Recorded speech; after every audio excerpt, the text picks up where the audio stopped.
Pinakamabilis sa loob ng 15 taon ang pagmahal ng bigas nitong Pebrero ayon sa Philippine Statistics Authority.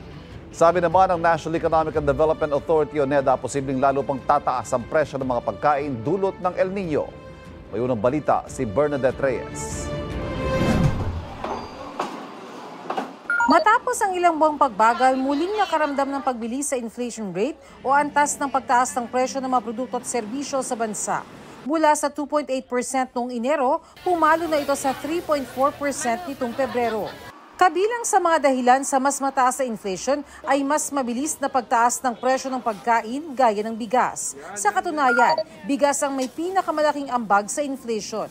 Ito na raw ang pinakamataas na rice inflation simula noong 2009 o sa nakalipas na 15 taon. Talagang patuloy siya na tumataas, no? Even month on month. Of course, may impact yung increases na nakita natin.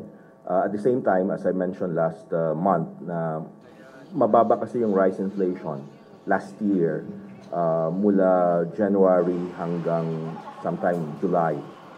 Assuming na no reduction in the price and the movement will continue, we should be expecting high rice inflation until July or August this year. Mas ramdam daw ng bottom 30% households o yung pinakamahihirap sa bansa ang pagtaas ng presyo ng bigas. Ang magkakamag-anak nga na ito nagtutulungan para mairaos ang mataas na presyo ng bigas. Ambagan kami, magkakapatid, mga pamangkin. Kadalasan mga pamangkin. Share lang ako ng bawa, yung ulam, ganun po. Tapos yung kanin. Ano na rin po ako, share na rin po sa kanila. Tiwala naman ng Department of Agriculture, pababa na rin ang presyo ng bigas, lalo't kasagsagan na ng anihan ng bigas ngayong Marso hanggang Abril habang bumababa na rin ang presyo ng bigas sa world market. Mas maraming inaasahan natin na bigas or palay na ma-harvest natin.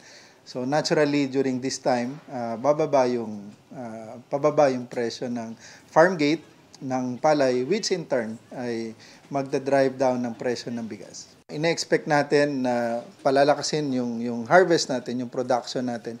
Gayunman, ang National Economic and Development Authority o NEDA nagbabala sa posibleng epekto sa inflation ng El Nino na maaari raw magpataas sa presyo ng pagkain. Ito ang unang balita, Bernadette Reyes para sa GMA Integrated News.